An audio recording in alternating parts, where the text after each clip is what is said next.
গল্পের সওদাগর চ্যানেলে আপনাদের সবাইকে স্বাগত। আজকে আমরা শুনব শরদিন্দু বন্দ্যোপাধ্যায়ের ব্যোমকেশ সিরিজের গল্প সীমন্ত হীরা। কিছুদিন যাবৎ ব্যোমকেশের হাতে কোনো কাজকর্ম ছিল না। এদেশের লোকের কেমন বদ অভ্যাস, ছোটখাটো চুরিচামারি হইলে বেবাক হজম করিয়া যায়, পুলিশে পর্যন্ত খবর দেয় না। হয়তো তাহারা ভাবে সুখের চেয়ে স্বস্তি ভালো। নেহাত যখন গুরুতর কিছু ঘটিয়া যায় তখন সংবাদটা পুলিশ পর্যন্ত পৌঁছায় বটে, কিন্তু গার্ডের কড়ি খরচ করিয়া বেসরকারি গোয়েন্দা নিযুক্ত করিবার মতো উদ্যোগ বা আগ্রহ কারোরই দেখা যায় না। কিছুদিন হাহুতাশ ও পুলিশকে গালিগালাজ করিয়া অবশেষে তাহারা ক্ষান্ত হয়। খুন জখম ইত্যাদিও যে আমাদের দেশে হয় না এমন নহে, কিন্তু তাহার মধ্যে বুদ্ধি বা চতুরতার লক্ষণ লেশমাত্র দেখা যায় না। রাগের মাথায় খুন করিয়া হত্যাকারী তৎক্ষণাৎ ধরা পড়িয়া যায় এবং সরকারের পুলিশ তাহাকে হাজতজাত করিয়া অচিরাত ফাঁসি কাষ্টে ঝুলাইয়া দেয়। সুতরাং সত্যান্বেষী ব্যোমকেশের পক্ষে সত্য অন্বেষণের সুযোগ যে বিরল হইয়া পড়িবে ইহা বিচিত্র নয়। ব্যোমকেশের অবশ্য সেদিকে লক্ষ্যই ছিল না। সে সংবাদপত্রের প্রথম পৃষ্ঠায় উত্তর পশ্চিম কোণ হইতে শেষ পৃষ্ঠার দক্ষিণ পূর্ব কোণ পর্যন্ত পুঙ্খানুপুঙ্খভাবে পড়িয়া বাকি সময়টুকু নিজের লাইব্রেরি ঘরে দ্বার বন্ধ করিয়া কাটাইয়া দিতেছিল। আমার কিন্তু এই একটানা অবকাশ অসহ্য হইয়া উঠিয়াছিল।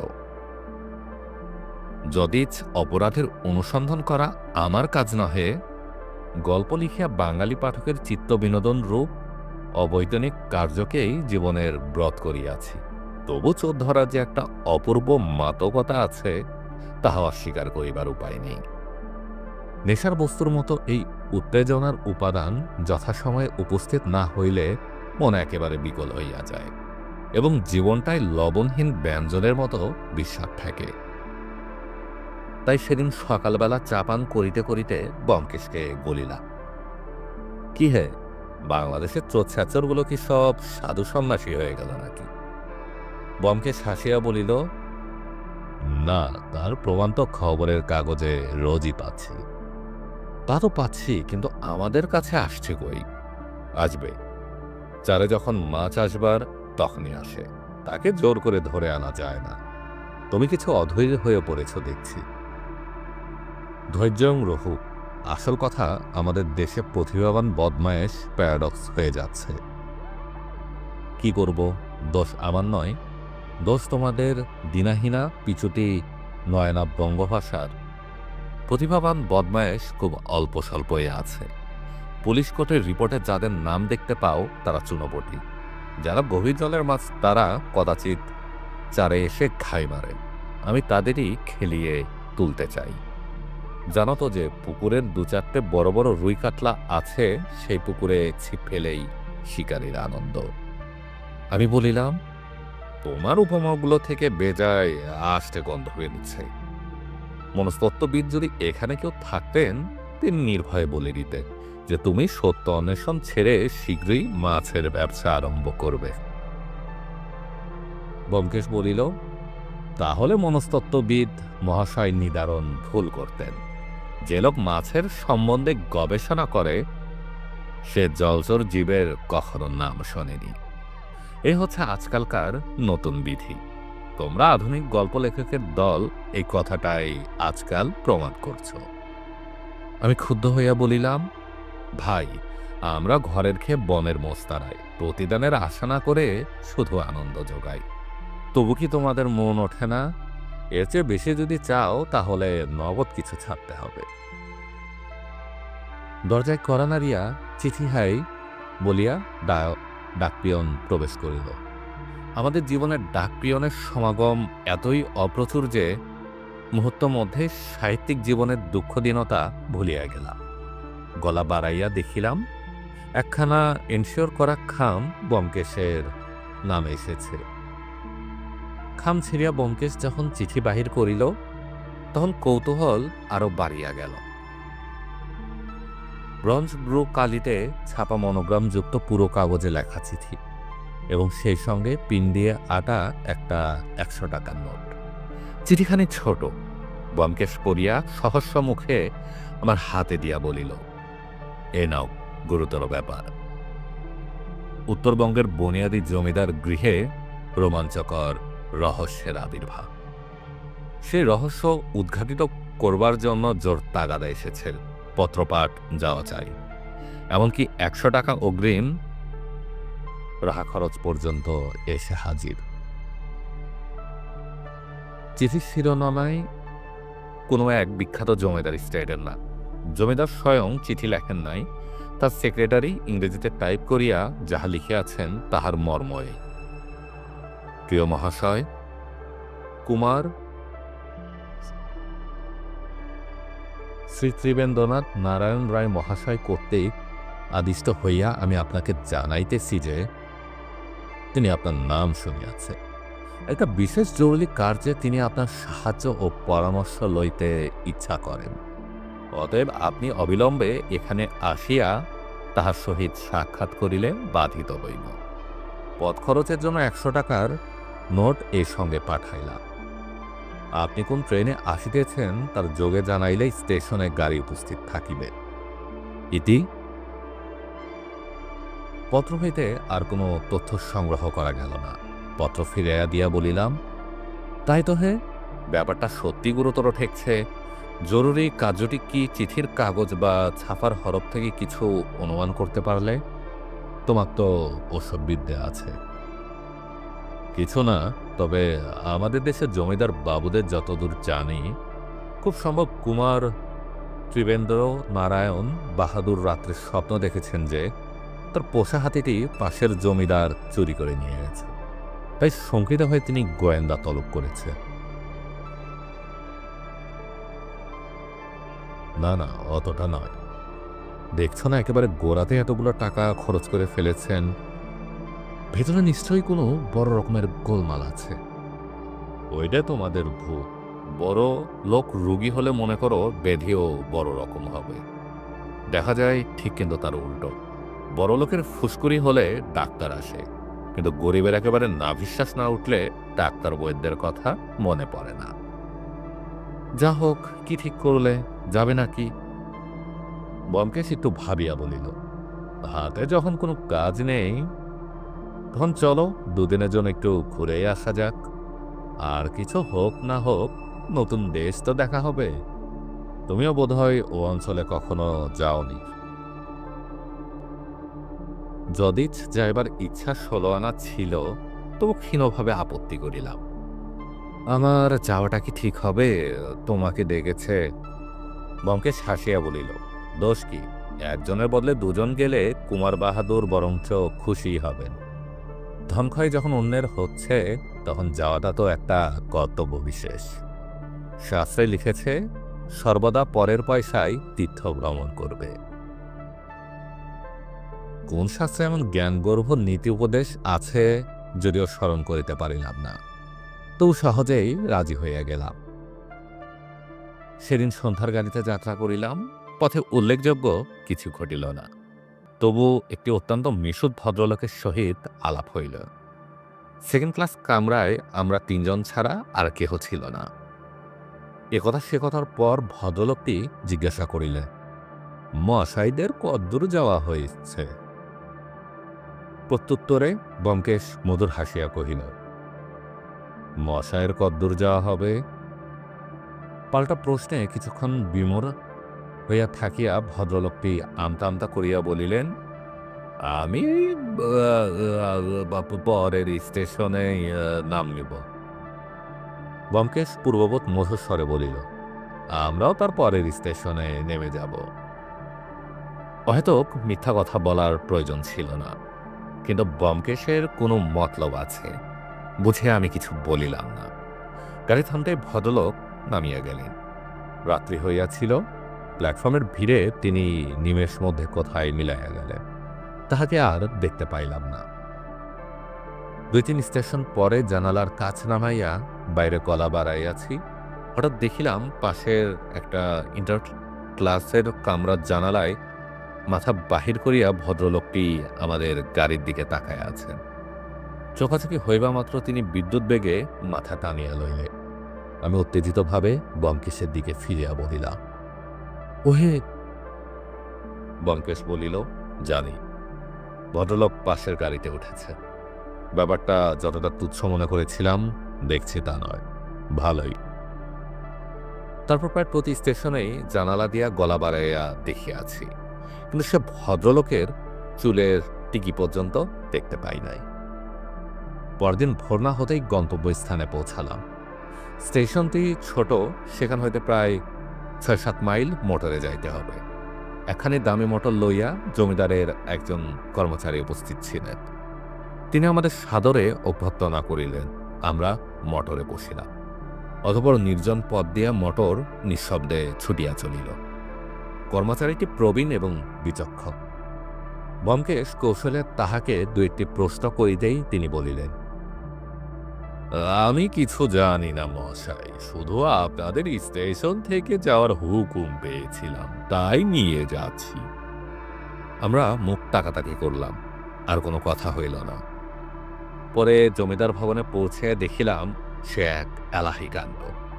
মাঠের মাঝখানে যেন ইন্দ্রপুরী বসে আছে, প্রকাণ্ড সাবেক ৫ মহল ইমারত, তাহাকে ঘিরিয়া প্রায় ৩০-৪০ বিঘা জমির উপর বাগান, ইট হাউস, পুষ্করিণী, টেনিস কোর্ট, কাচারি বাড়ি, অতিথিশালা, পোস্ট অফিস, আরও কত কি। চারদিকে লস্কর, পেয়াদা, গোমস্তা, সরকার, খাত, প্রজার ভিড় লাগিয়া গিয়েছে। আমাদের মোটর বাড়ির সম্মুখে থামিতেই জমিদারের প্রাইভেট সেক্রেটারি স্বয়ং আসিয়া আমাদের সমাদর করিয়া ভিতরে নিয়ে গেলেন। একটা আস্তমহল আমাদের জন্য নির্দিষ্ট হইয়াছিল। সেক্রেটারি বলিলেন, আপনারা হাত মুখ ধুয়ে জলযোগ করে নিন, ততক্ষণে কুমার বাহাদুরও আপনাদের সঙ্গে দেখা করবার জন্য প্রস্তুত হয়ে যাবে।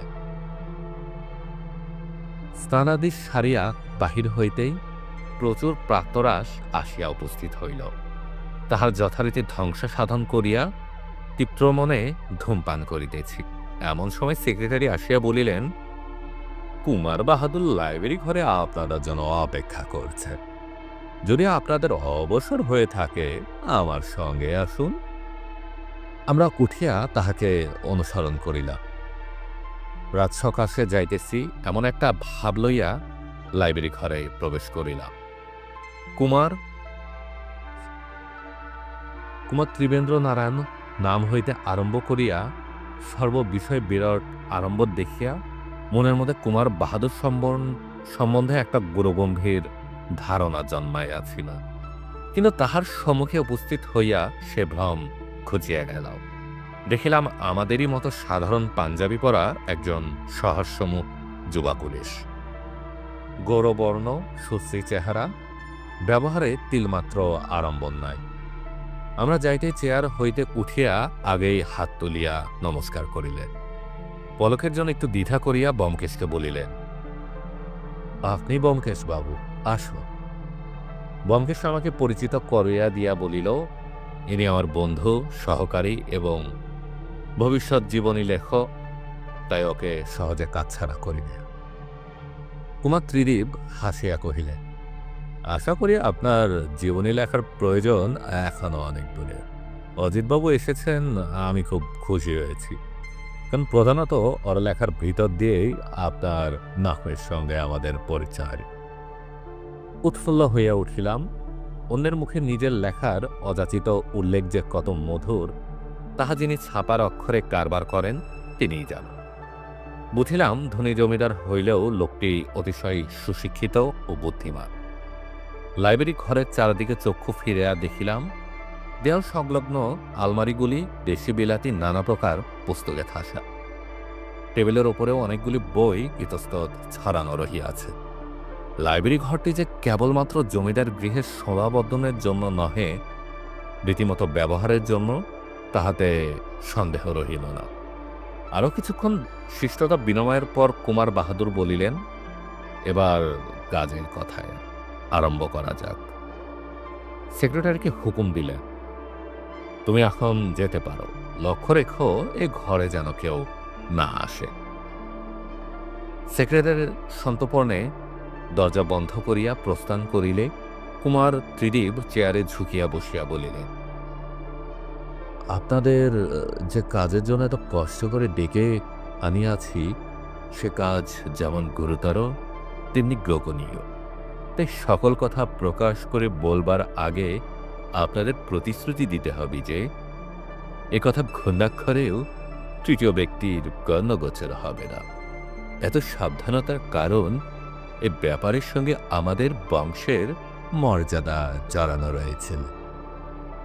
ব্যোমকেশ বলিল, প্রতিশ্রুতি দেবার কোনো দরকার আছে মনে করিনি। একজন মক্কেলের গুপ্তকথা অন্য লোককে বলা আমাদের ব্যবসার রীতি নয়। কিন্তু আপনি যদি যখন প্রতিশ্রুতি চান তখন দিতে কোনো বাধা নেই। কিভাবে প্রতিশ্রুতি দিতে হবে বলুন? কুমার হাসিয়া বলিলেন, তামাতে উলসির দরকার নেই, আপনাদের মুখের কথাই যথেষ্ট। আমি একটু দ্বিধায় বলিলাম, গল্প ছলে কি কোনো কথা প্রকাশ করা চলবে না? কুমার দৃঢ় কণ্ঠে বলিলেন, না, এ সম্বন্ধে কোনো আলোচনা চলবে না। হয়তো একটা ভালো গল্পের মশলা হাতছাড়া হইয়া গেল, এই ভাবিয়া মনে মনে দীর্ঘ শ্বাস মোচন করি না। ব্যোমকেশ বলিল, আপনি নির্ভয়ে বলুন, আমরা কোনো কথা প্রকাশ করব না। কুমার ত্রিদীপ কিছুক্ষণ চুপ থাকিয়া যেন কিভাবে কথাটা আরম্ভ করিবেন তাহাই ভাবিতে লাগিলেন। তারপর বলিলেন, আমাদের বংশে যে সব সাবেককালের হীরা জহরত আছে সে সম্বন্ধে বোধহয় আপনি কিছু জানেন না। ব্যোমকেশ বলিল, কিছু কিছু জানি। আপনার বংশে একটা হীরা আছে, যার তুল্য হীরা বাংলাদেশে আর দ্বিতীয় নেই। তার নাম সীমন্ত হীরা। ত্রিদেব সাগ্রহে বলিলেন, আপনি জানেন? তাহলে এ কথাও জানেন বোধহয় যে গত মাস কলকাতায় যে রত্ন প্রদর্শনী হয়েছিল তাতে ওই হীরা দেখানো হয়েছিল। ব্যোমকেশ ঘাড় নাড়িয়া বলিল, জানি, কিন্তু দুর্ভাগ্যবশত সে হীরা চোখে দেখার সুযোগ হয়নি। কিছুক্ষণ নীরব থাকিয়া কুমার কহিলেন, সে সুযোগ আর কখনো হবে কিনা জানি না, হীরাটা চুরি হয়ে গেছে। ব্যোমকেশ প্রতিধ্বনি করিয়া কহিল, চুরি গেছে? শান্তকণ্ঠে কুমার বলিলেন, হ্যাঁ, সেই সম্পর্কে আপনাকে আনিয়াছি। ঘটনাটা শুরু থেকে বলি, শুনুন। আপনি নিশ্চয় জানেন আমাদের এই জমিদার বংশ অতি প্রাচীনকাল থেকে চলে আসছে। 12 ভূঁইয়ারও আগে পাঠান বাদশাদের আমলে আমাদের আদি পূর্বপুরুষ এই জমিদারি অর্জন করে। সাদা কথায় তিনি একজন দুর্দান্ত ডাকাতের সর্দার ছিলেন। নিজের বাহুবলের সম্পত্তি লাভ করে পরে বাদশার কাছ থেকে সনন্দ আদায় করেন। সে বাদশাহী সনন্দ এখনো আমাদের কাছে বর্তমান আছে। এখন আমাদের অনেক অধঃপতন হয়েছে। চিরস্থায়ী বন্দোবস্তের আগে আমাদের রাজা উপাধি ছিল। ওই সীমান্ত হীরা আমাদের আদি পূর্বপুরুষের সময় থেকে পুরুষানুক্রমে এই বংশে চলে আসছে। একটা প্রবাদ আছে, এই হীরা যতদিন আমাদের কাছে থাকবে ততদিন বংশের কোনো অনিষ্ট হবে না। কিন্তু হীরা কোনো রকমে হস্তান্তরিত হলেই এক পুরুষের মধ্যে বংশ লোপ হয়ে যাবে। একটু থামিয়া কুমার আবার বলিতে লাগিলেন, জমিদারের জ্যেষ্ঠ পুত্র জমিদারের উত্তরাধিকারী হয়। এই হচ্ছে আমাদের বংশের চিরাচরিত লোকাচার। কনিষ্ঠারা কেবল বাবুয়ান বা ভরণ পোষণ পান।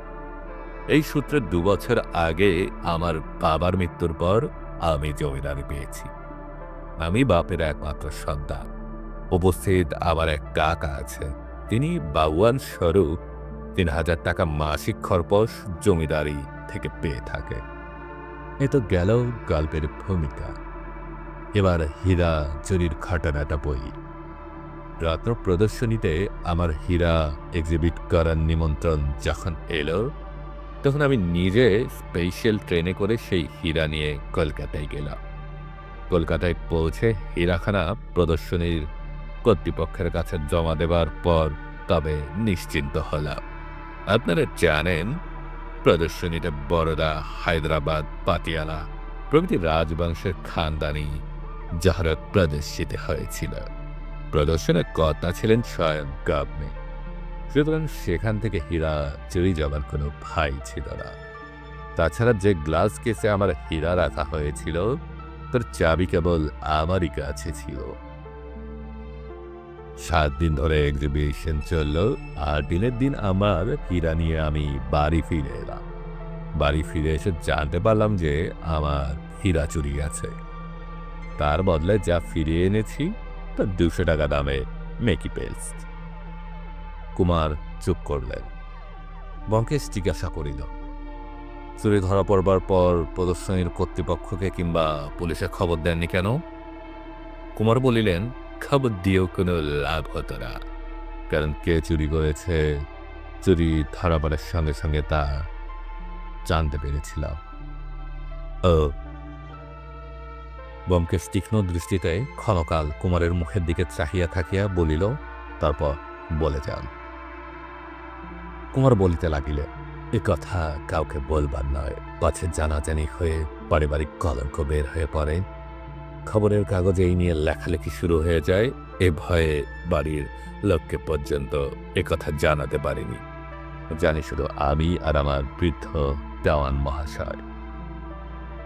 কথাটা আরো খোলাসা করে বলা দরকার। পূর্বে বলেছি, আমার এক কাকা আছেন, তিনি কলকাতায় থাকেন। স্টেট থেকে মাসিক 3000 টাকা খরচা পান। তার নাম আপনারা নিশ্চয় শুনেছেন। তিনি বিখ্যাত শিল্পী এবং বৈজ্ঞানিক স্যার দিগেন্দ্রনারায়ণ রায়। তার মতো আশ্চর্য মানুষ খুব কম দেখা যায়। বিলেতে জন্মালে তিনি বোধহয় অদ্বিতীয় মনীষী বলে পরিচিত হতে পারতেন। তার যেমন অসাধারণ বুদ্ধিমত্তা, তেমনি অগাধ পাণ্ডিত্য। গত মহাযুদ্ধের সময় তিনি প্লাস্টার অফ প্যারিস সম্বন্ধে কি একটা তথ্য আবিষ্কার করে ইংরেজ গভর্নমেন্টকে উপহার দিয়েছিলেন। তার ফলে তিনি সর্বপ্রতিভা। শিল্পের দিকেও তার কি অসামান্য প্রতিভা। তার পরিচয় সম্ভবত আপনাদের অল্প বিস্তর জানা আছে। প্যারিসের শিল্প প্রদর্শনীতে মহাদেবের প্রস্তর মূর্তি এক্সিবিট করে তিনি যে সম্মান ও প্রশংসা লাভ করেন তা কারোর অবিদিত নেই। মডের ওপর এমন বহুমুখী প্রতিভা সচরাচর চোখে পড়ে না।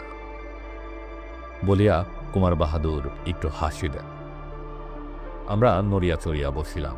কুমার বলতে লাগিলেন, কাকে আমাকে কম স্নেহ করেন না, কিন্তু একটা বিষয়ে তার সঙ্গে আমার মতভেদ হয়েছিল। ওই হীরাটা তিনি আমার কাছে চেয়েছিলেন।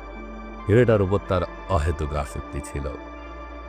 তার দামের জন্য নয়, শুধু হীরাটাকে নিজের কাছে রাখবার জন্য তিনি প্রায় পাগল প্রায় হয়ে গিয়েছিলেন। আমি জিজ্ঞাসা করলাম, হীরাটার দাম কত হবে? কুমার ঈষৎ হাসিয়া বলিলেন, খুব সম্ভব 3 পয়সা। টাকা দিয়ে যে জিনিস কেনবার মতো ভারতবর্ষের লোক খুব কমই আছে। তাছাড়া আমরা কখনো তার দামের যাচাই করে দেখি। গৃহদেবতার মতোই সে হীরাটা অমূল্য ছিল। সে যাক, আমার বাবার কাছেও কাকা ওই হীরাটা চেয়েছিলেন, কিন্তু বাবা দেননি। তারপর বাবা মারা যাবার পর কাকা আমার কাছে সেটা চাইলেন। বললেন, আমার মাসারা চাই না, তুমি শুধু হীরাটা দাও। বাবা মৃত্যুকালে আমাকে বিষয়ে সাবধান করে দিয়েছিল। তাই জোর হাত করে কাকাকে বললাম, কাকা আপনারা যা ইচ্ছে নিন, কিন্তু ও হীরেটা নিতে পারবেন না, বাবার শেষ আদেশ। কাকা আর কিছু বললেন না, কিন্তু বুঝলাম তিনি আমার পর মারাত্মক অসন্তুষ্ট হয়েছে। তারপর কাকার সঙ্গে আমার আর দেখা হয়। তবে পত্র ব্যবহার হয়েছে। যেদিন হীরা নিয়ে কলকাতা থেকে ফিরে এলাম, তার পরদিন কাকার কাছ থেকে এক চিঠি এলো, ছোট্ট চিঠি, কিন্তু মাথা ঘুরে গেল। দেখুন সে চিঠি। চাবি দিয়া সেক্রেটারিয়েট টেবিলের দেরাজ খুলিয়া কুমার বাহাদুর একখানা চিঠি বাহির করিলেন। ছোট ছোট সুহাদ অক্ষরে লেখা বাংলা চিঠি, তাহাতে লেখা, কল্যাণী ও খোকা, দুঃখিত হও না, তোমরা দিতে চাওনি, তাই আমি নিজের হাতেই নিলাম। বংশলোপ হবে বলে যে কুসংস্কার আছে, তাতে বিশ্বাস করো না, ওটা আমার পূর্বপুরুষদের একটা ফন্দি মাত্র, যাতে জিনিসটা হস্তান্তরিত করতে কেউ সাহস না করে। আশীর্বাদ দিও, এটি তোমার কাকা শ্রী দিগেন্দ্র নারায়ণ রায়। ব্যোমকেশ নিঃশব্দে চিঠি ফেরত দিল। কুমার বলতে লাগিলেন, চিঠি পড়েই ছুটলাম তসখানায়। লোহার সিন্দুক খুলে হীরার বাক্স বার করে দেখলাম, হীরা ঠিক আছে। দেওয়ান মহাশয়কে ডাকলাম, তিনি জহরতের একজন ভালো জহুরি। দেখেই বললেন জাল হীরা, কিন্তু চেহারায় কোথাও একটুকু তফাৎ নেই, একেবারে অবিকল আসল হীরার মতো জোড়া। কুমার দারাজ খুলিয়া একটা ভেলভেটের বাক্স বাহির করিলেন। ডালা খুলিতেই সুপরের মতো গোলাকার একটা পাথর আলোক সম্পাতে ছকমক করিয়া উঠিল। কুমার বাহাদুর 2 আঙ্গুল লয়ে সেটা তুলিয়া ব্যোমকেশের হাতে দিয়া বলিলেন, জহুরি ছাড়া কার সাধ্য নাই যে এটা বোঝে। আসলে 200 টাকার বেশি এর দাম নয়। অনেকক্ষণ ধরিয়া আমরা সেই মূল্যহীন কাজখণ্ডটাকে ঘুরাইয়া ফিরিয়া দেখিলাম। তারপর দীর্ঘ নিঃশ্বাস ছাড়িয়া ব্যোমকেশ সেটা ফিরিয়া দিয়া বলিল, তাহলে আমার কাজ হচ্ছে যে আসল হীরেটা উদ্ধার করা। স্থির দৃষ্টিতে তাহার দিকে চাহিয়া কুমার বলিলেন, হ্যাঁ, কেমন করে হীরা চুরি গেল সে নিয়ে মাথা ঘামাবার কোনো দরকার নেই। আমি শুধু আমার হীরেটা ফেরত চাই, যেমন করে হোক, যে উপায় হোক। আমার সীমান্ত হীরা আমাকে ফিরে এনে দিতে হবে। খরচার জন্য ভাবনা করবেন না। যত টাকা লাগে, যদি 20,000 টাকা দরকার হয় তাও দিতে আমি পশ্চাৎপদ হব না জানবে। শুধু একটা শর্ত, কোনো রকমের কথা যেন খবরের কাগজে না ওঠে। ব্যোমকেশ তাচ্ছিল্য ভরে জিজ্ঞাসা করিল, কবে নাগাদ হীরেটা পেলে আপনি খুশি হবে? উত্তেজনায় কুমার বাহাদুরের মুখ উদ্দীপ্ত হইয়া উঠিল। তিনি বলিলেন, কবে নাগাদ? তবে কি আপনি হীরেটা উদ্ধার করতে পারবেন বলে মনে হয়? ব্যোমকেশ হাসিল, বলিল, এ অতি তুচ্ছ ব্যাপার। আমি এর চেয়ে ঢের জটিল রহস্য প্রত্যাশা করেছিলাম। যা হোক, আজ শনিবার, আগামী শনিবারের মধ্যে আপনার হীরা ফেরত পাবেন। বলিয়া সে উঠাইয়া দাঁড়াইল। কলকাতায় ফিরিয়া প্রথম দিনটি গোলমালে কাটিয়ে গেল। রাত্রে দুজনের কথা হইল। আমি জিজ্ঞাসা করিলাম, প্ল্যান অফ ক্যাম্পেইন কিছু ঠিক করলে? ব্যোমকেশ বলিল, না, আগে বাড়িটা দেখে কিছু সংবাদ সংগ্রহ করা যাক, তারপর প্ল্যান স্থির করা যাবে। হীরেটা কি বাড়িতে আছে বলে মনে হয়? নিশ্চয়। যে জিনিসের মোহে খুড়ো মহাশয় শেষ বয়সে ভাইবোর সম্পত্তি চুরি করেছেন, সে জিনিস তিনি এক দণ্ডের জন্য কাছছাড়া করবেন না। আমাদের শুধু জানা দরকার কোথায় তিনি সেটা রেখেছে। আমার বিশ্বাস, তোমার বিশ্বাস? যাক, সেটা অনুমান মাত্র। দিগেন্দ্র নারায়ণ খুড়ো মহাশয়ের সঙ্গে মুখোমুখি দেখানো হওয়া পর্যন্ত কিছুই বলা যায় না। আমি ক্ষীণকাল নীরব থাকিয়া বলিলাম, আচ্ছা ব্যোমকেশ, এ কাজের নৈতিক দিকটা ভেবে দেখেছ? কোন কাজের? যে উপায় অবলম্বন করে তুমি হীরেটা উদ্ধার করতে চাচ্ছ? ভেবে দেখেছি। ডাহা নিছক চুরি, ধরা পড়লে জেলে যেতে হবে। কিন্তু চুরি মাত্রেই নৈতিক অপরাধ নয়। চোরের উপর বাটপারি করা মহাপূর্ণ কার্য। তা যেন বুঝলাম, কিন্তু দেশের আইন তো সে কথা শুনবে না। সে ভাবনা আমার নয়। আইনের যারা রক্ষক তারা পারেন আমাকে শাস্তি দিতে। পরদিন দুপুরবেলা ব্যোমকেশ একাকী বাহির হইয়া গেল। যখন ফিরিল তখন সন্ধ্যা উত্তীর্ণ হইয়া গিয়াছে। হাতমুখ ধুইয়া জলযোগ করিতে বসিলে জিজ্ঞাসা করিলাম, কাজ কত দূর হল? ব্যোমকেশ অন্যমনস্কভাবে কচুরিতে কামড় দিয়া বলিল, বিশেষ সুবিধা হলো না। বুড়ো একটা হরতেল কুকুর, তার একটা নেপালি চাকর আছে। সে বেটা চোখ দুটো ঠিক শিকালি বেড়ালের মতো। যা হোক, একটা সুরাহা হয়েছে। বুড়ো একজন সেক্রেটারি খুঁজছে। 2টো দরখাস্ত করে দিয়ে এসেছি। সব খুলে বলো। চায় চুমুক দিয়ে বাটি নামায় রাখিয়া ব্যোমকেশ বলিল, কুমার বাহাদুর যা বলেছিলেন তা নেহাত মিথ্যে নয়। খুড়ো মহাশয় অতি পাকা লোক। বাড়িটা নানা রকম বহুমূল্যের জিনিসের একটা মিউজিয়াম বললেই হয়। কর্তা একলা থাকেন বটে, কিন্তু অনুগত এবং বিশ্বাসী লোক লস্করের অভাব নেই। প্রথমত বারের কম্পাউন্ডে ঢোকাই মুশকিল। ফটকের চারটে দারোয়ান অস্ত্রশস্ত্র নিয়ে বসে আছে। কেউ ঢুকতে গেলেই হাজার প্রশ্ন। পাঁচিল ডিঙ্গিয়ে যে ঢুকবে তার উপায় নেই।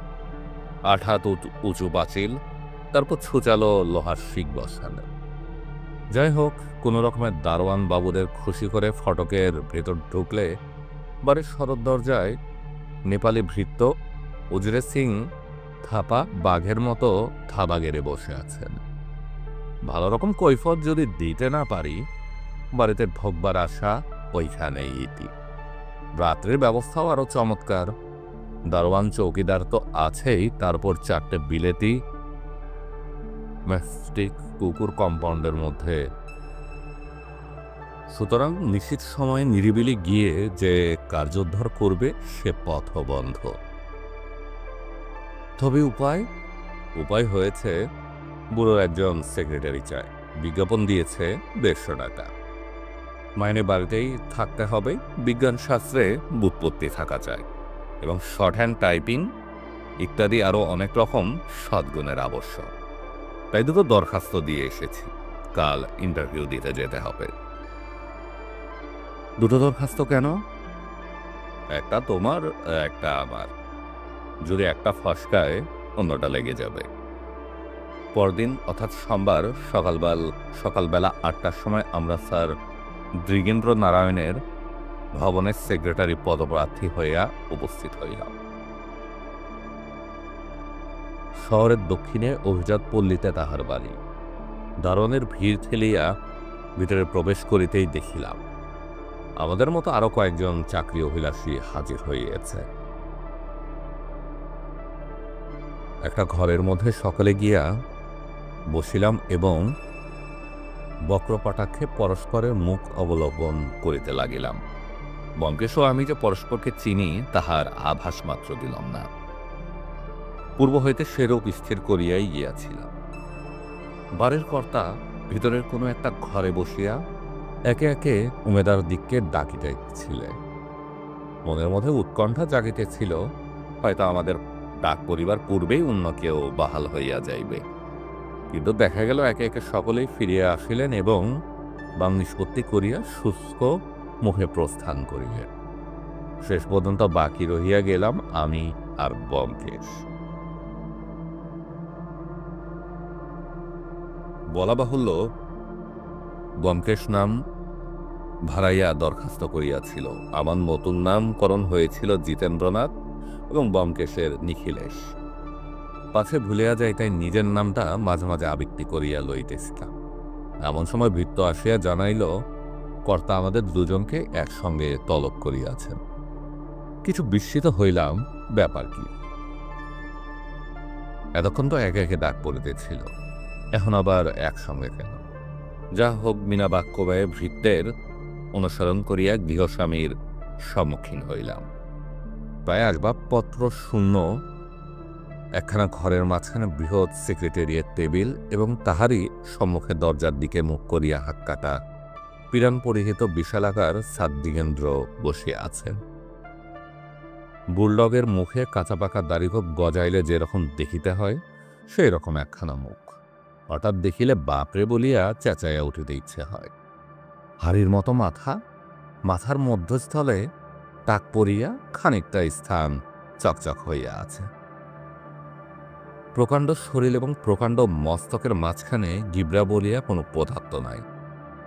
দীর্ঘ রোমশ বাহু দুটা বন মানুষের মতো দৃঢ় এবং ভয়ঙ্কর, কিন্তু তাহার প্রান্তে আঙ্গুলগুলি ভারতীয় চিত্রকলার মতো সরু ও সদৃশ। একেবারে লতায়া না গেলেও পশ্চাৎ দিকে ঈষৎ বাকিয়া গিয়াছে। চক্ষু দুটো সূক্ষ্ম এবং সর্বদাই যেন লড়াই করিবার জন্য প্রতিদ্বন্দ্বী খুঁজিতেছে। মোটের ওপর আরব্য উপন্যাসের দৈত্যের মতো এই লোকটিকে দেখিবা মাত্র একটা অহেতুক সম্ভ্রম ও ভীতির সঞ্চার হয়। মনে হয় ইহার ওই কুদর্শন দেহটার মধ্যে ভালো ও মন্দ করিবার অফুরন্ত শক্তি নিহিত রইয়াছে। আমরা বিনীতভাবে নমস্কার করিয়া টেবিলের সম্মুখে গিয়ে দাঁড়াইলাম। সে ক্ষুদ্র চক্ষু দুটি আমার মুখ হইতে ব্যোমকেশের মুখে দ্রুত বেগে কয়েকবার যাতায়াত করিয়া ব্যোমকেশের মুখের উপর স্থির হইল। তারপর সে প্রকাণ্ড মুখে এক অদ্ভুত হাসি দেখা দিল। বুলডগ হাসিতে পারে কিনা জানি না, কিন্তু পারিলে বোধ হয় ওই রকমই হাসিত। এ হাস্য ক্রমে মিলাইয়া গেলে জলদ গম্ভীর শব্দ হইল, হুজুরে দরজা বন্ধ করে দাও। নেপালি ভৃত্য উজেরে সিং দ্বারের নিকট দাঁড়াইয়া ছিল। নিঃশব্দে বাহির হইতে দ্বার বন্ধ করিয়া দিল। কর্তা তখন টেবিলের ওপর হইতে আমাদের দরখাস্ত দুইটা তুলিয়া লইয়া বলিলেন, কার নাম লিখিলেস? ব্যোমকেশ বলিল, আগে আমার। কর্তা কইলেন, তুমি নিখিলেশ আর তুমি জিতেন্দ্রনাথ, তোমরা দুজনে সল্লা করে দরখাস্ত করেছ? ব্যোমকেশ বলিল, আগে আমি ওকে চিনি না। কর্তা কহিলেন, বটে চেনো না, কিন্তু দরখাস্ত পরে আমার অন্যরকম মনে হয়েছিল। যা হোক, তুমি এবিসি পাশ করেছ? ব্যোমকেশ বলিল, আগে হ্যাঁ। কোন ইউনিভার্সিটি থেকে? ক্যালকাটা ইউনিভার্সিটি থেকে। টেবিলের উপর হইতে একখানা মোটা বই তুলিয়া লইয়া তাহার পাতা খুলিয়া কহিলে, কোন সালে পাস করেছ? সবাই দেখিলাম বইখানা ইউনিভার্সিটি কর্তৃক মুদ্রিত পরীক্ষাতীর্ণ ছাত্রদের নামের তালিকা। আমার কপাল ঘামিয়া উঠিল। এই রে, এইবার বুঝি সব পাশিয়া যায়। ব্যোমকেশ কিন্তু নিষ্কল্প স্বরে কহিল, আগে এই বছর, মাসখানেক আগে রেজাল্ট দিয়েছে। হাফ ছাড়িয়া বাঁচিলাম, যাক একটা ছাড়া তো কাটিল। এবছরের নামের তালিকা এখনো ছাপিয়া বাহির হয় নাই। কর্তা ব্যর্থ হইয়া বই রাখিয়া দিয়ে তারপর আরো কিছুক্ষণ ব্যোমকেশের উপর কঠোর জেরা চলিল, কিন্তু বৃদ্ধ তাহাকে টলাইতে পারিলেন না। শর্ট হ্যান্ড পরীক্ষাতেও যখন সে উত্তীর্ণ হইয়া গেল, তখন কর্তা সন্তুষ্ট হইলেন। বলিলেন, বেশ, তোমাকে দিয়ে আমার কাজ চলতে পারে, তুমি বসো। ব্যোমকেশ বসিল। কর্তা কিয়ৎকাল ভ্রুকটি করিয়া টেবিলের দিকে তাকিয়া রহিলেন। তারপর হঠাৎ আমার পানে মুখ তুলিয়া বলিলেন, অজিত বাবু। আজ্ঞে। বোমা ফাটার মতো হাসির শব্দে চমকিয়া উঠিলাম। দেখি অদম্য হাসির তরে কর্তার বিশাল দেহ ফাটিয়া পড়িবার উপক্রম করিতেছে। অকস্মাৎ এত আনন্দের কি কারণ ঘটিল বুঝিতে না পারিয়া ব্যোমকেশের পানে তাকাইয়া দেখি সে ভৎসনাপূর্ণ দৃষ্টিতে আমার দিকে চাহিয়া আছে। তখন বুঝিতে পারিয়া লজ্জায় অনুশোচনায় একেবারে মাটির সঙ্গে মিশিয়া যাইতে ইচ্ছা হইল। হায় হায়, মুহূর্তের অসাবধানতায় সব নষ্ট করিয়া ফেলিলাম। কর্তার হাসি সহজে থামিল না। করিবর্গা কাঁপাইয়া প্রায় 5 মিনিট ধরিয়া একাধিক ক্রমে চলিতে লাগিল। তারপর চক্ষু মুছিয়া আমার ম্রিয়মান মুখের দিকে দৃষ্টি করিয়া তিনি বলিলেন, লজ্জিত হয়ে না। আমার কাছে ধরা পড়া তোমার পক্ষে বিন্দুমাত্র লজ্জার কথা নয়, কিন্তু বালক হয়ে তোমরা আমাকে ঠকাবে মনে করেছিলে, এতেই আবার ভারী আমোদ বোধ হচ্ছে। আমরা নির্বাক হইয়া রহিলাম। কর্তা ব্যোমকেশের মাথার দিকে কিছুক্ষণ চক্ষু রাখিয়া বলিলেন, ব্যোমকেশ বাবু, তোমার কাছ থেকে আমি এতটা নির্বুদ্ধিতা প্রত্যাশা করিনি। তুমি ছেলে মানুষ বটে, কিন্তু তোমার করটির গঠন থেকে বুঝতে পারছি তোমার মাথায় বুদ্ধি আছে। ব্যোমকেশের মুন্ডির দিকে দৃষ্টি নিবদ্ধ রাখিয়া কতকটা নিজ মনেই বলিতে লাগিলেন, কুলির মধ্যে অন্তত 55 আউন্স ব্রেন ম্যাটার আছে। তবে ব্রেন ম্যাটার থাকলেই শুধু হয় না, কনভ্যালুয়েশনের উপর নির্ভর করে।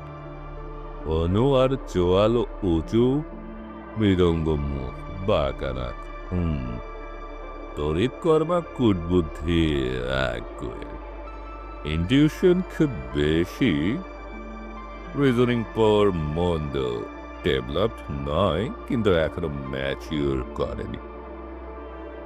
তবে মোটের ওপর বুদ্ধির বেশ শৃঙ্খলা আছে, বুদ্ধিমান বলা চলে। আমার মনে হইল জীবন্ত ব্যোমকেশের সব ব্যবচ্ছাদ হইতেছে। তার মস্তিষ্ক কাটিয়া চিরিয়া ওজন করিয়া তাহার যথার্থ মূল্য নির্ণয় করা হইতেছে, এবং আমি দাঁড়াইয়া তাহাই দেখিতেছি। সবত চিন্তা পরিত্যাগ করিয়া কর্তা বলিলেন, আমার মাথায় কতখানি মস্তিষ্ক আছে জানো? 7 আউন্স, তোমার চেয়ে 5 আউন্স বেশি। অর্থাৎ বন মানুষের আর সাধারণ মানুষের বুদ্ধির যতখানি তফাৎ, তোমার সঙ্গে আমার বুদ্ধির তফাৎ তার থেকেও বেশি। ব্যোমকেশ নিশ্চল হইয়া বসিল, তাহার মুখে কোনো বিকার দেখা গেল না। কর্তা হো হো করিয়া হাসিয়া উঠিলেন। তারপর হঠাৎ গম্ভীর হইয়া বলিলেন, খোকা তোমাদের পাঠিয়েছে একটা জিনিস চুরি করবার জন্য, কিন্তু তুমি পারবে বলে মনে হয়। এবার ব্যোমকেশ কোনো উত্তর করিল না। তার নির্বিকার নীরবতা লক্ষ্য করিয়া কর্তা শ্লেষ করিয়া কহিলেন, কি হে ব্যোমকেশ বাবু, একেবারে ঠান্ডা হয়ে গেলে যে? বলি, এত বড় একটা কাজ হাতে নিয়েছ, পুরুষ সেজে ঠাকুর চুরি করতে ঢুকেছ, তা কিরকম মনে হচ্ছে? পারবে চুরি করতে? ব্যোমকেশ শান্তস্বরে কহিল, 7 দিনের মধ্যে কুমার বাহাদুরের জিনিস তাকে ফিরিয়ে দিব, কথা দিয়ে এসেছি। কর্তার ভীষণ মুখ ভীষণতর আঘাত ধারণ করিল। ঘন রোমশ ভ্রযুগল কপালের উপর যেন তাল পাকাইয়া গেল। তিনি বলিলেন, বটে বটে, তোমার সাহস তো কম নয় দেখছি, কিন্তু কি করে কাজ হাসিল করবে শুনি? এখনো তো তোমাদের ঘাড় ধরে বাড়ি থেকে বার করে, তারপর? ব্যোমকেশ মৃদু হাসিয়া বলিল, আপনার কথা থেকে একটা সংবাদ পাওয়া গেল, হীরা বাড়িতেই আছে। আরত্র নেত্রে তাহার বানে চাহিয়া কর্তা বলিলেন, হ্যাঁ আছে, কিন্তু তুমি পারবে খুঁজে নিতে? তোমার ঘটে সে বুদ্ধি আছে কি? ব্যোমকেশ কেবল একটু হাসিল। মনে হইল এবার বুঝি ভয়ঙ্কর কিছু একটা ঘটবে। কর্তার কপালের শিরাগুলি ফুলিয়া উঁচু হইয়া উঠিল। 2 চক্ষে অন্ধ জিঘাংসা জল জল করিতে লাগিল। হাতের কাছে অস্ত্রশস্ত্র কিছু থাকিলে ব্যোমকেশের একটা হৃষ্টি উপস্থিত হইতেও সন্দেহ নাই। ভাগ্যক্রমে সেরকম কিছু ছিল না। তাই সিংহ যেমন করিয়া কেশর নাড়া দেয়, তেমনিভাবে মাথা নাড়িয়া কর্তা কহিলে, দেখো ব্যোমকেশ বাবু, তুমি মনে করো তোমার ভারী বুদ্ধি। না, তোমার মতো ডিটেকটিভ আর দুনিয়ায় নেই। তুমি বাংলাদেশের বাড়তি। বেশ, তোমাকে তাড়াবো না। এই বাড়ির মধ্যে যাতায়াত করার অবাধ অধিকার তোমায় দিলাম। যদি খুঁজে বের করো সে জিনিস, 7 দিনের মধ্যে ফিরিয়ে দিবে, কথা দিয়েছ না? তোমাকে 7 বৎসর সময় দিলাম, বার করো খুঁজে, অ্যান্ড বি ড্যান্ড। কর্তা উঠাইয়া দাঁড়াইয়া গর্জন ছাড়িল।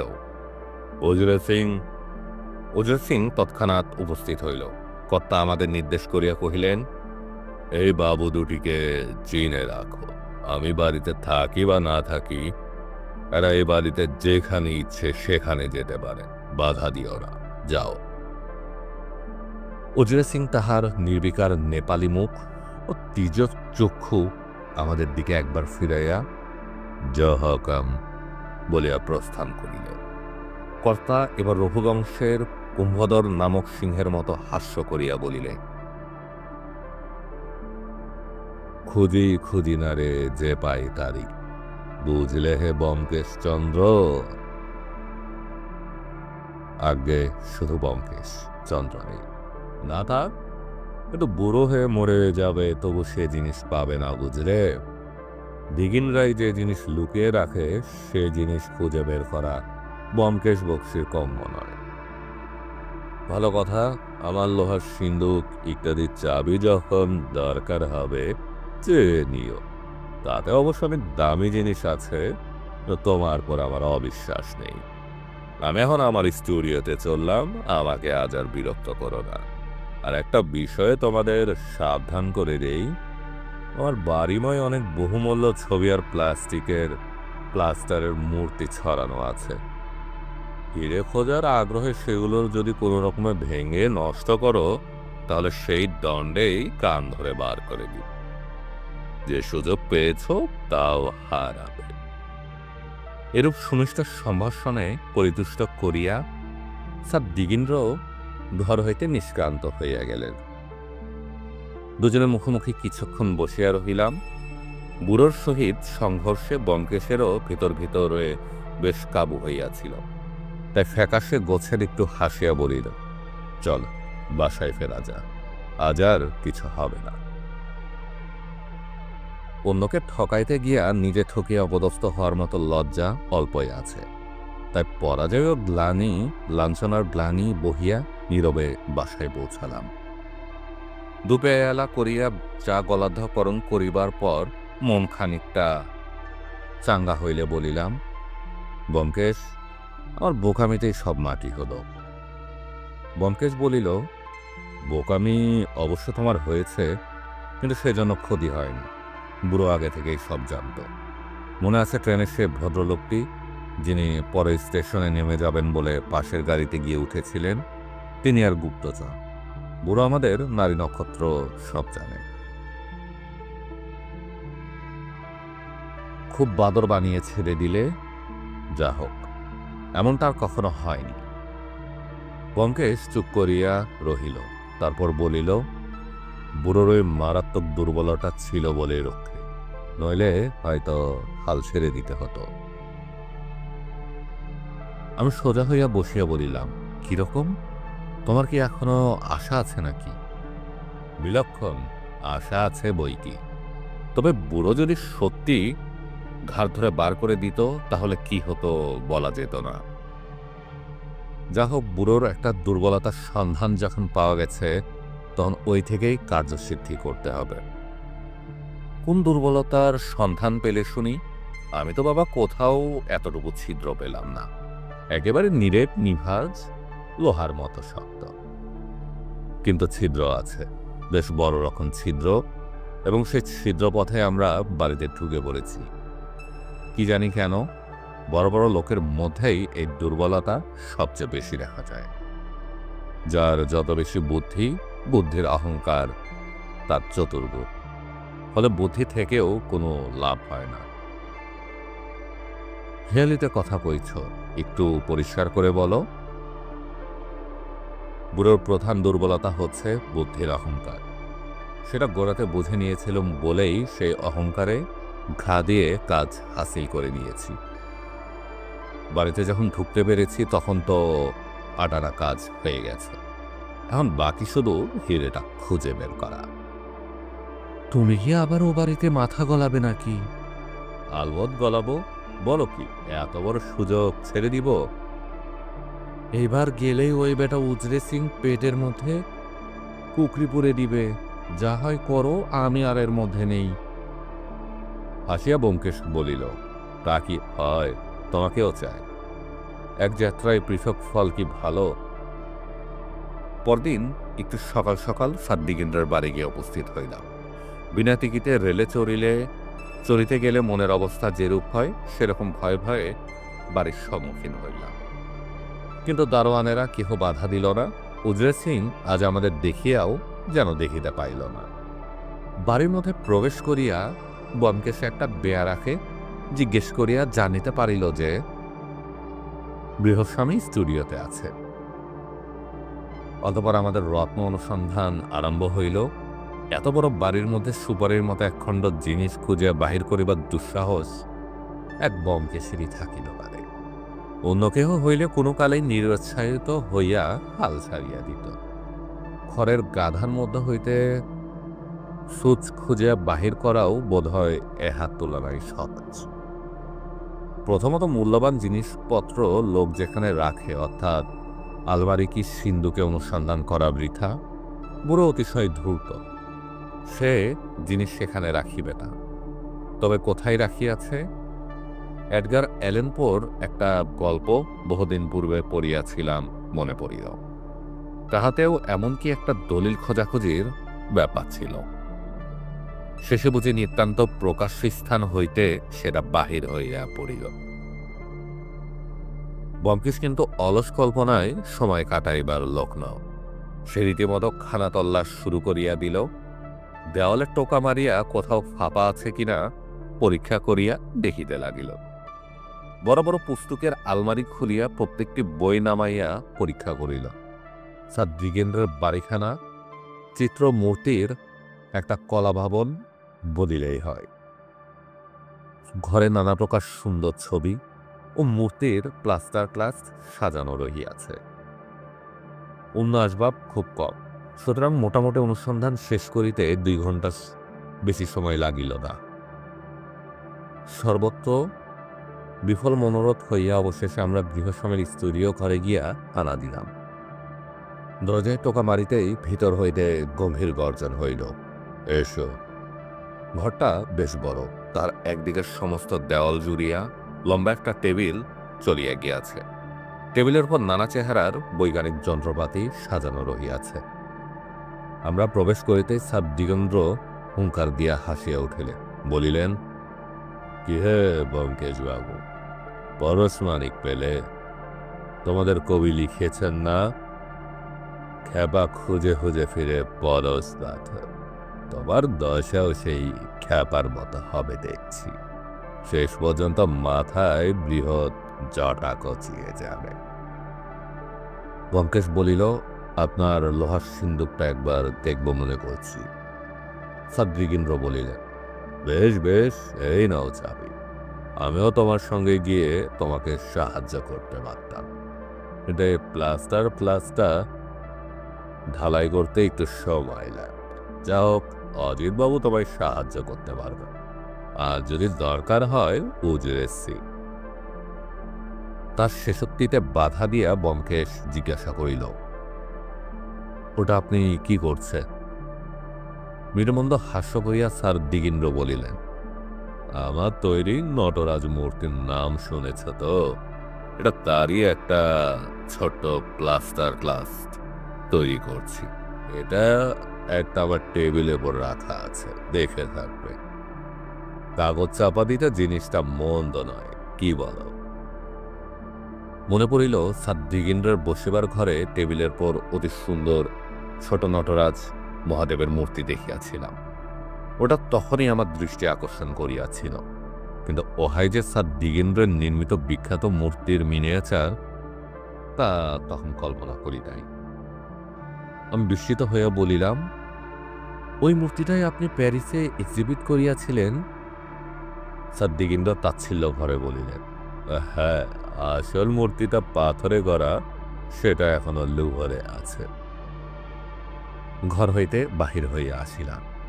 লোকটা সর্বতোমুখী অসামান্যতা আমাকে অভিভূত করিয়া ফেলিয়াছিল। ব্যোমকেশ যখন সিন্দুক খুলিয়া তন্ন তন্ন করিয়া দেখিতে লাগিল, আমি চুপ করিয়া রহিলাম। এত বড় একটা প্রতিভার সঙ্গে যুদ্ধ করিয়া জয়ের আশা কোথায়? অনুসন্ধান শেষ করিয়া ব্যোমকেশ নিঃশ্বাস ছাড়িয়া বলিল, না, কিছু নেই, চলো বাইরের ঘরে বসা যাক। বসিবার ঘরে ফিরিয়া দেখিলাম স্যার দিগেন্দ্র ইতিমধ্যে আসিয়া বসিয়াছেন এবং মুখের অনুযায়ী একটা স্থূল চুরট দাঁতে চাপিয়া ধূম উদ্গীরণ করিতেছেন। আমরা বসিলে তিনি ব্যোমকেশের প্রতি কটাক্ষ পাত করিয়া বলিলেন, পেলে না? আচ্ছা, কুছ পরোয়া নেই, একটু জিরিয়ে নাও, তারপর আবার খোঁজো। ব্যোমকেশ নিঃশব্দে চাবির গোছা ফেরত দিল। সেটা পকেটে ফেলিয়া আমার পানে ফিরিয়া স্যার দিগেন্দ্র কহিলেন, ওহে অজিত বাবু, তুমি তো গল্প টল্প লিখে থাক, সুতরাং একজন বড় ধরনের আর্টিস্ট। বলো দেখে পুতুলটি কেমন? বলিয়া সে নটরাজ মূর্তিটি আমার হাতে দিলেন। 6 ইঞ্চি লম্বা এবং 3 ইঞ্চি চওড়া মূর্তিটি, কিন্তু কইটুকু পরিসরের মধ্যে কি অপূর্ব শিল্প প্রতিভাই না প্রকাশ পাইয়া আছে। নটরাজের প্রলয়ঙ্কর নিত্যোন্মাদনা যেন ওই ক্ষুদ্র মূর্তির প্রতি অঙ্গ হইতে মোচিত হইয়া উঠিতেছে। কিছুক্ষণ মুগ্ধভাবে নিরীক্ষণ করিবার পর আপনি মুখ দিয়ে বাহির হইল, চমৎকার, এর কোনো তুলনা নেই। ব্যোমকেশ নিস্পৃহভাবে জিজ্ঞাসা করিল, এটাও কি আপনি নিজে মোল্ড করেছেন? একরাশি ধর্ম উদ্গীর্ণ করিয়া সাদ্দিগীন্দ্র বলিলেন, হ্যাঁ, আমি ছাড়া আর কে করিবে।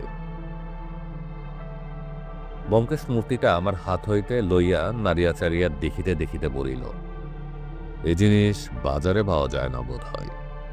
সাদ্দিগীন্দ্র বলিলেন, না, কেন বলো দেখি, পাওয়া গেলে কিনতে নাকি যে। বোধহয় কিন্তু আপনি এরকম প্লাস্টার প্লাস্ট তৈরি করে বাজারে বিক্রি করেন না কেন? আমার বিশ্বাস এতে পয়সা আছে। পয়সার যদি কখনো অভাব হয় তখন দেখা যাবে, আপাতত জিনিসটাকে বাজারে বিক্রি করে খেলো করতে চাই না। ব্যোমকেশ উঠাইয়া দাঁড়াইল, এখন তাহলে উঠি, আবার ওবেলা আসিব বলে মূর্তিটি ঠক করিয়া টেবিলের উপর রাখিল। সাদ্দিগীন্দ্র চমকিয়া উঠিয়া বলিলেন, তুমি তো আচ্ছা বেকুবে এখনই তোটা ভেঙেছিলে।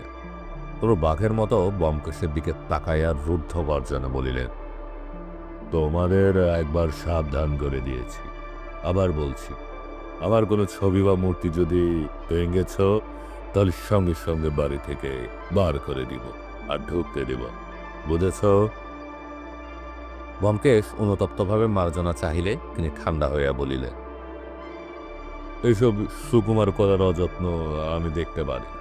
যা হোক, ওবেলা তাহলে আবার আসছ, বেশ কথা। উদ্যোগীনাম পুরুষ সিংহ এবার বাড়ির কোন দিকটা খুঁজবে মনস্থ করেছে। বাগান যদি কুপিয়ে দেখতে চাও তারও বন্দোবস্ত করতে পারি। বিদ্রুপবান বেবাক হজম করিয়া আমরা বাহির হইয়া আসিলাম। রাস্তায় পড়িয়া ব্যোমকেশ বলিল, চলো, এতক্ষণে ইম্পেরিয়াল লাইব্রেরি খুলেছে, একবার ওদিকটা যাওয়া যাক, একটু দরকার আছে। ইম্পেরিয়াল লাইব্রেরিতে গিয়া ব্যোমকেশ বিলাতি বিশ্বকোষ হইতে প্লাস্টার প্লাস্টিং অংশটা খুব মনোযোগ দিয়ে পড়ল। তারপর বই ফিরিয়ে দিয়া বাহির হইয়া আসিল। লক্ষ্য করিলাম কোনো কারণে সে বেশ একটু উত্তেজিত হয়ে আছে। বাড়ি পৌঁছেয়া আমি জিজ্ঞাসা করিলাম, কি হে, প্লাস্টার প্লাস্টিং সম্বন্ধে এত কৌতূহল কেন? ব্যোমকেশ বলিল, তুই তো জানো, সকল বিষয়ে কৌতূহল আমার একটা দুর্বলতা। তা তো জানি, কিন্তু কি দেখলে? দেখলাম প্লাস্টার কাস্টিং খুব সহজ, যে কেউ করতে পারে। খানিকটা প্লাস্টার অফ প্যারিস জলে গুলে যখন সেটা দইয়ের মতো ঘন হয়ে আসবে, তখন মাটির বা মোমের ছাঁচের মধ্যে আস্তে আস্তে ঢেলে দাও। মিনিট 10-এর মধ্যেই সেটা জমে শক্ত হয়ে যাবে, তখন ছাঁচ থেকে বের করে নিলেই হবে। ওর মধ্যে শক্ত যা কিছু, ওই ছাঁচটা তৈরি করা। তাহলে এত দুর্ভাবনা কেন? দুর্ভাবনা নেই। ছাঁচে প্লাস্টার অফ প্যারিস ঢালবার সময় যদি একটা সুপুরি কি ওই জাতীয় শক্ত কোনো জিনিস সেই সঙ্গে ঢেলে দেওয়া যায়, তাহলে সেটা মূর্তির মধ্যে রয়ে যাবে। অর্থাৎ? কৃপাপূর্ণ দৃষ্টিতে আমার পানে চাহিয়া ব্যোমকেশ বলিল, অর্থাৎ বুঝল যে জানো সন্ধান। বৈকালে আবার স্যার দিগেন্দ্রের বাড়িতে গেলাম।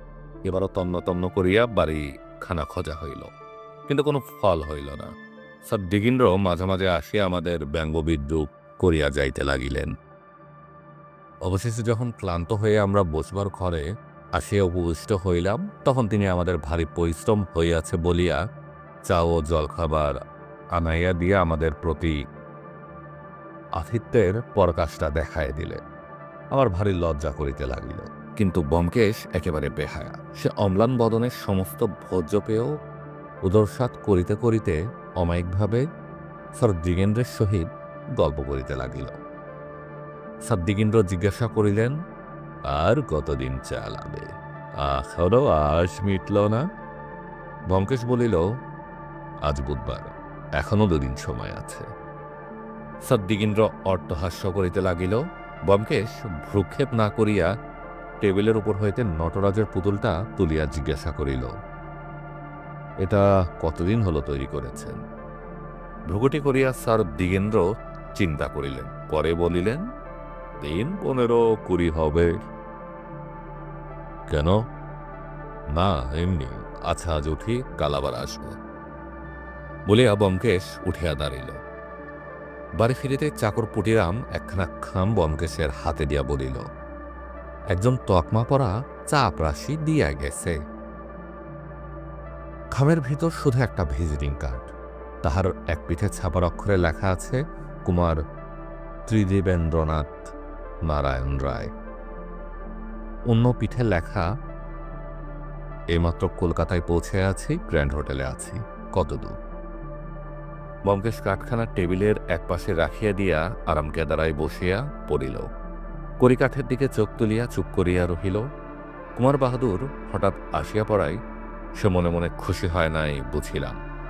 প্রশ্ন করাতে সে বলিল, এক পক্ষের উৎকণ্ঠা অনেক সময় অন্য পক্ষে সঞ্চারিত হয়। কুমার বাহাদুরের আসার ফলে বুড়ো যদি ভয় পেয়ে মতলব বদলায় তাহলে সব মাটি। আবার নতুন করে কাজ আরম্ভ করতে হবে। সমস্ত সন্ধেটা সে একভাবে আরাম চেয়ারে বসিয়া রহিল। রাত্রে আমরা দুজন একই ঘরে দুইটি পাশাপাশি খাটে শয়ন করিতাম। বিছানায় শুইয়া অনেকক্ষণ গল্প চলিত। আজ কিন্তু ব্যোমকেশ একটি কথাও কহিল না। আমি কিছুক্ষণ একতরফা কথা কইয়া শেষে ঘুমাইয়া গেলাম। ঘুমাইয়া স্বপ্ন দেখিতেছিলাম যে আমি ব্যোমকেশ ও স্যার দিগেন্দ্র হীরার মার্বেল দিয়া গুটি খেলিতেছি। মার্বেলগুলি ব্যোমকেশ সমস্ত জিতিয়া লইয়াছে। স্যার দিগেন্দ্র মাটিতে পা ছড়াইয়া বসিয়া চোখ রগরগাইয়া কাঁদিতেছেন। এমন সময় চমকিয়া ঘুম ভাঙিয়া গেল। চোখ খুলিয়া দেখিলাম ব্যোমকেশ অন্ধকারে আমার খাটের পাশে বসিয়া আছে। তার নিঃশ্বাসের শব্দে বোধহয় বুঝিতে পারিল, আমার নিঃশ্বাসের শব্দে বোধহয় বুঝিতে পারিল আমি জাগিয়ে আছি। বলিল, দেখো, আমার দৃঢ় বিশ্বাস এটা একটা বসবার ঘরের টেবিলের ওপর কোনোখানে আছে। জিজ্ঞাসা করিলাম, রাত্রি কটা? ব্যোমকেশ বলিল, 2:30। তুমি একটা জিনিস লক্ষ্য করেছ? বুড়ো বসবার ঘরে ঢুকেই প্রথমে টেবিলটার দিকে তাকায়। আমি পাশ ফিরিয়া শুইয়া বলিলাম, তাকাক, তুমি এখন চোখ বুজে শুয়ে পড়োগে। ব্যোমকেশ নিজ মনেই বলিতে লাগিল, টেবিলের দিকে তাকায় কেন? নিশ্চয়ই দেরাজের মধ্যে।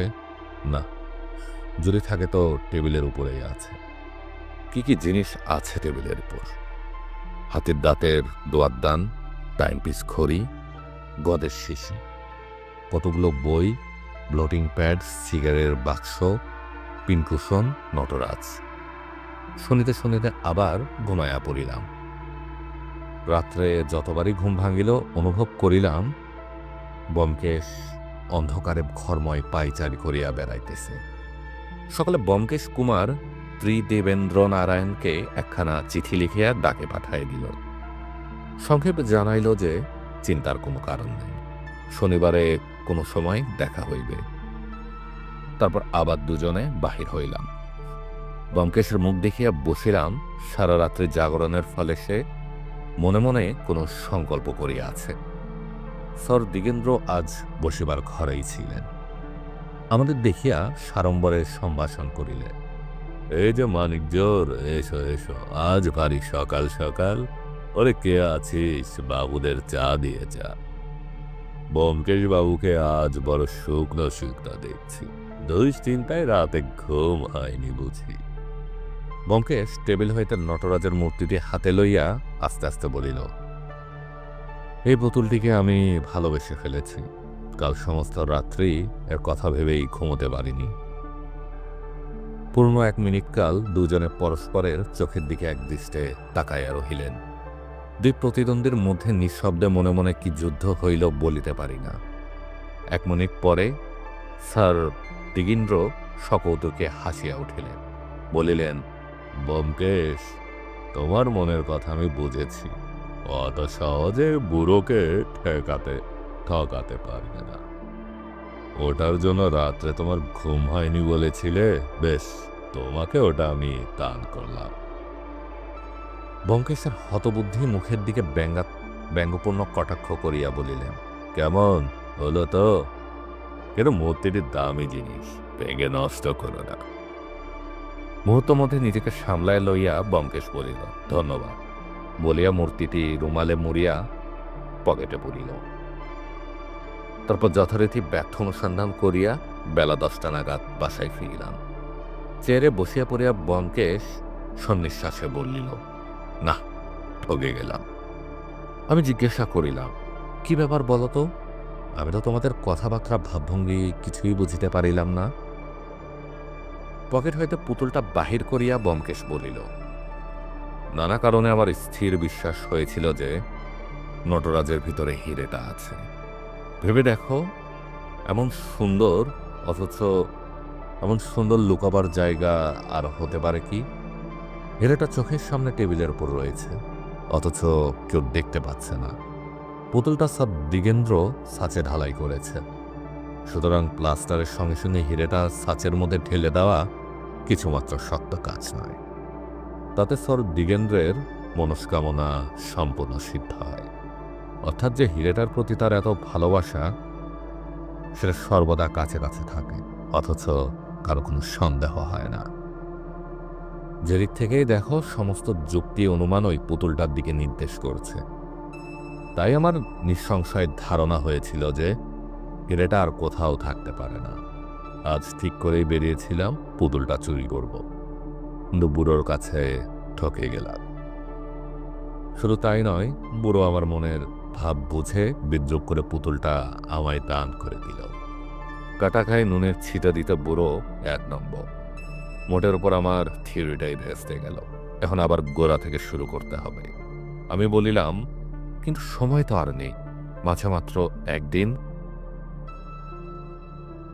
ব্যোমকেশ পুতুলটা নিচে পেন্সিল দিয়া ক্ষুদ্র অক্ষরে নিজের নামের অধ্যক্ষতা লিখিতে লিখিতে বলিল, মাত্র 1 দিন, বোধহয় প্রতিজ্ঞা রক্ষা হয় না। এদিকে কুমার বাহাদুর এসে হানা দিয়ে বসে আছেন। না, বুড়ো সব দিক থেকেই হাস্যপদ করে দিলে। লাভের মধ্যে কেবল দেখছে এই পুতুলটাকে। মুখের একটা ভঙ্গি করিয়া ব্যোমকেশ মূর্তিটা টেবিলের উপর রাখিয়া দিল। তারপর বুকে ঘাড়ে গুজিয়া নীরবে বসিয়া রহিল। বৈকালে নিয়ম মতো স্যার দিগন্দ্রের বাড়িতে গেলাম। শুনিলাম কর্তা এইমাত্র বাইরে গিয়াছেন। ব্যোমকেশ তখন নতুন পথ ধরিল। আমাকে সরিয়া যাইতে ইঙ্গিত করিয়া উজর সিং থাপার সহিত ভাব জমাইবার চেষ্টা আরম্ভ করিল। আমি একাকী বাগানে বেড়াইতে লাগিলাম।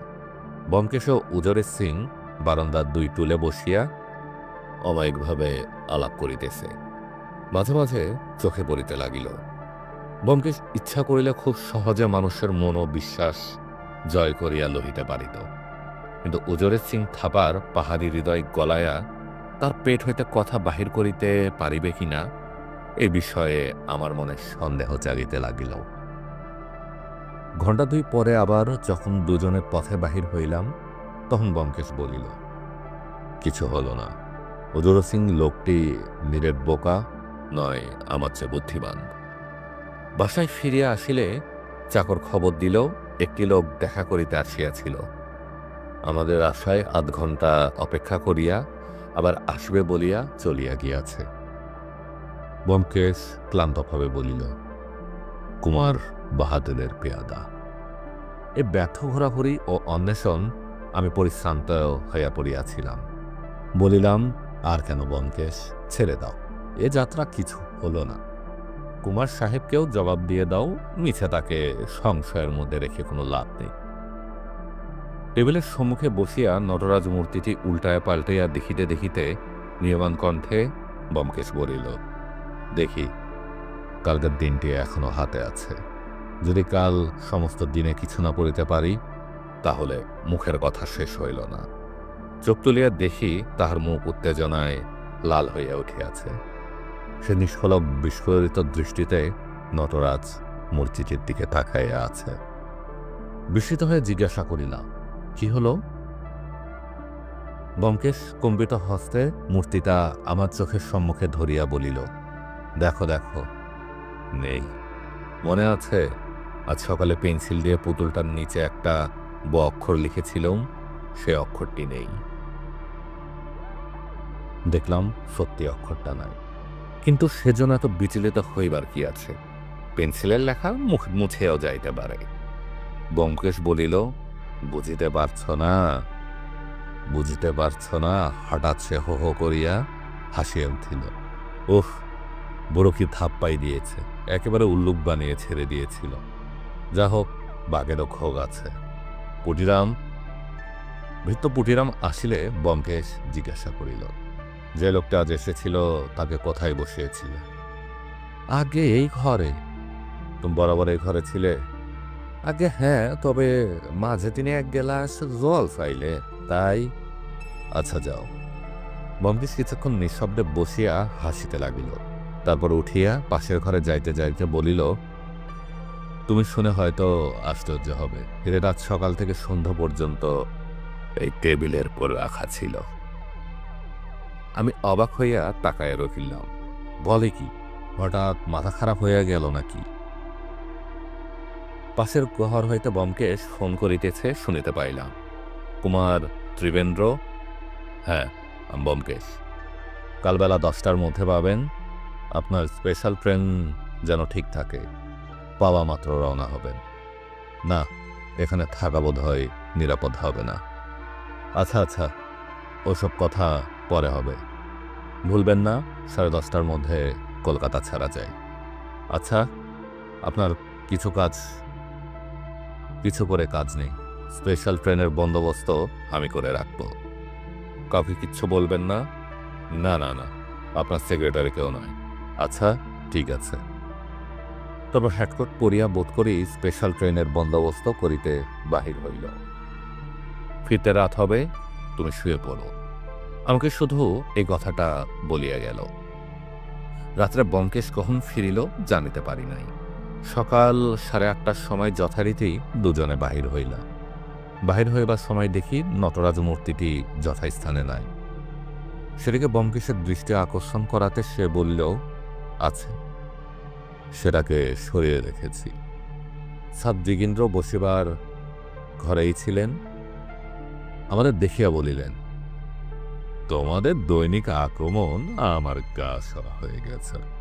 এমনকি যতক্ষণ তোমরা আসনি একটু ফাঁকা ফাঁকা ঠেকছিল। ব্যোমকেশ বিনীতভাবে বলিল, আপনার উপর অনেক জুলুম করেছি, কিন্তু আর করব না, এই কথাটি আজ জানাতে এলো। জয় পরাজয় এক পক্ষের আছে, সেজন্য দুঃখ করা মূর্খতা। কাল থেকে আমাদের আর দেখতে পাবেন না। আপনি অবশ্য জানেন যে আপনার ভাইপো এখানে গ্র্যান্ড হোটেলে এসে বসে আছে। তাকে কাল একরকম জানিয়ে দিয়েছি যে তার আর এখানে থেকে কোনো লাভ নেই। আজ তাকে শেষ জবাব দিয়ে যাব। স্যার দিগেন্দ্র কিছুক্ষণ কুঞ্চিত চক্ষে ব্যোমকেশকে নিরীক্ষণ করিলেন। ক্রমে তাহার মুখে সেই বুলডগ হাসি ফুটিয়া উঠিল। বলিলেন, তোমার সবুদ্ধি হয়েছে দেখে খুশি হলাম। খোকাকে বলো বৃথা চেষ্টা করে যেন সময় নষ্ট না করে। আচ্ছা, বলবো। টেবিলের পর আরেকটি নটরাজ মূর্তি রাখা হইয়াছে দেখিয়া সেটা তুলিয়া লইয়া ব্যোমকেশ বলিল, এই যে আর একটা তৈরি করেছেন দেখেছি। আপনার উপহারটি আমি যত্ন করে রেখেছি, শুধু সৌন্দর্যের জন্য নয়, আপনার স্মৃতিচিহ্ন হিসাবেও আমার কাছে তার অনেক দাম। কিন্তু যদি কখনো দৈবাত ভেঙে যায়, আর একটা পাবো কি? স্যার দিগেন্দ্র প্রসন্নভাবে বলিলেন, বেশ, যদি ভেঙে যায় আর একটা পাবে। আমার বাড়িতে ঢুকে তোমার শিল্পকলার প্রতি অনুরাগ জন্মেছে, এটাও কম নয়। গভীর বিনয়ের সহকারে ব্যোমকেশ বলিল, আগে হ্যাঁ, এতদিন আমার মনের অধিকতার একেবারে পর্দা ঢাকা ছিল, কিন্তু এ কদিনে আপনার সৎসঙ্গে এসে ললিত কলার রস পেতে আরম্ভ করেছি। বুঝেছি ওর মধ্যে কি অমূল্য রত্ন লুকানো আছে। ওই ছবিখানেও আমার বড় ভালো লাগে। ওটা কি আপনারই আঁকা? স্যার দিগেন্দ্রের পশ্চাতে দেওয়ালের গায়ে একটা সুন্দর নিসর্গ দৃশ্যের ছবি টাঙানো ছিল। ব্যোমকেশ অঙ্গুলি নির্দেশ করিয়া দেখাইল। মুহূর্তের জন্য স্যার দিগেন্দ্র খাড় ফিরাইলেন। সেই ক্ষণিক অবকাশে ব্যোমকেশ এক অদ্ভুত হাতের কসরত দেখাইল। টিকটিকি যেমন করিয়া শিকার ধরে, তেমনিভাবে তাহার একটি হাত টেবিলের উপর হইতে নটরাজ মূর্তি লইয়া পকেটে পড়িল এবং অন্য হাতটার সঙ্গে সঙ্গে আরেকটা নটরাজ মূর্তি তাহার স্থানে বসাইয়া দিল। সাদ্দিগেন্দ্র যখন আবার সম্মুখে ফিরিলেন, তখন ব্যোমকেশ পূর্ববৎ মুগ্ধভাবে দেওয়ালের ছবিটার দিকে চাহিয়া আছে। আমার বুকের ভেতরটা এমন অসম্ভব রকম ধরফর করিতে লাগিল যে সাদ্দিগেন্দ্র যখন সহজ কণ্ঠে বলিলেন, হ্যাঁ, ওটা আমারই আঁকা, তখন কথাগুলো আমার কানে অত্যন্ত অস্পষ্ট ও দুরাগত বলিয়া মনে হইল। ভাগ্য সে সময় তিনি আমার মুখের প্রতি দৃষ্টিপাত করেন নাই, নতুবা ব্যোমকেশের হাতের কসরত হয়তো আমার মুখের উদ্যোগ হইতে ধরা পড়িত। ব্যোমকেশ ধীরে সুস্থে উঠিয়া বলিল, এখন তাহলে আসি। আপনার সঙ্গে এসে আমার লাভই হয়েছে, এ কথা আমি কখনো ভুলব না। আশা করি আপনিও আমাদের ভুলতে পারবেন না। যদি কখনো দরকার হয় মনে রাখবেন, আমি একজন সত্যান্বেষী। সত্যের অনুসন্ধান করাই আমার পেশা। চলো অজিত। আচ্ছা, তবে চললুম। দরজার নিকট হইতে একবার ফিরে দেখিলাম সাদ্দিগেন্দ্র ভ্রুকুটি করিয়া সন্দেহপ্রখর দৃষ্টিতে আমাদের দিকে চাহিয়া আছেন, যেন ব্যোমকেশের কথার কোনো একটা অতি গুরু ইঙ্গিত বুঝি বুঝি করিয়াও বুঝিতে পারিতেছেন না। বাড়ির বাইরে আসতে একটা খালি ট্যাক্সি পাওয়া গেল। ও তাহাতে চড়িয়া বসিয়া ব্যোমকেশ হুকুম দিল, গ্র্যান্ড হোটেল। আমি তাহার হাত চাপিয়া ধরিয়া বলিলাম, ব্যোমকেশ, এসব কি কাণ্ড? ব্যোমকেশ হাসিয়া বলিল, এখনো বুঝতে পারছ না? এই আশ্চর্য। আমি যে অনুমান করেছিলাম হিরেটা নটরাজের মধ্যে আছে, তার ঠিকই আন্দাজ করেছিল। বুড়ো বুঝতে পেরে আমাকে ধোকা দেওয়ার জন্য পুতুলটা আমাকে দিয়েছিল। তারপর আর একটা ঠিক ওই রকম মূর্তি তৈরি করে কাল সন্ধ্যাবেলা গিয়ে আসলটার সঙ্গে বদল করে এনেছিল। যদি অস্পষ্ট ব অক্ষরটি লেখা না থাকত তাহলে আমি জানতেও পারতাম না। বলিয়া পুতুলটা উল্টায়া দেখাইল। দেখিলাম পেন্সিলে লেখা অক্ষরটি বিদ্যমান রহিয়াছে। ব্যোমকেশ বলিল, কাল যখন এই ব অক্ষরটি যথাস্থানে দেখতে পেলুম না, তখন এক নিমেষে সমস্ত ব্যাপার আমার কাছে জলের মতো পরিষ্কার হয়ে গেল। আজ প্রথমে গিয়েই বুড়োর টেবিল থেকে নটরাজটি উল্টে দেখল। আমার সে ব মার্কা নটরাজ। অন্য মূর্তিটি পকেটেই ছিল, ব্যাস। তারপর হাত সাফাই তো দেখতেই পেলে। আমি রুদ্ধশ্বাসে বলিলাম, তুমি ঠিক জানো হিরেটা ওর মধ্যেই আছে? হ্যাঁ, ঠিক জানি, কোনো সন্দেহ নেই। যদি না থাকে? ব্যোমকেশ কিছুক্ষণ চুপ করে রহিয়া শেষে বলিল, তাহলে বুঝবো পৃথিবীতে সত্য বলে কোনো জিনিস নেই। শাস্ত্রের অনুমান খণ্ডটা একেবারে মিথ্যা। গ্র্যান্ড হোটেলে কুমার ত্রিবেন্দ্র একটা আস্ত স্যুট ভাড়া করিয়াছিলেন। আমরা তাহার বসিবার ঘরে পদার্পণ করিতেই তিনি দুই হাত বাড়াইয়া ছুটিয়া আসিলেন। কি কি হলো ব্যোমকেশ বাবু? ব্যোমকেশ নিঃশব্দে নটরাজ মূর্তিটা টেবিলের পর রাখিয়া তাহার দিকে আঙ্গুলি করিয়া দেখাইল।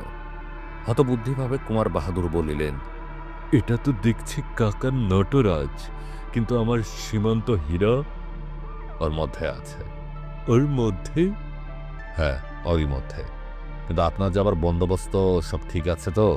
10:30টার সময় আপনার স্পেশাল ট্রেন ছাড়বে। কুমার বাহাদুর অস্থির হইয়া বলিলেন, কিন্তু আমি যে কিছুই বুঝতে পারছি না। ওর মধ্যে আমার সীমান্ত হীরা আছে?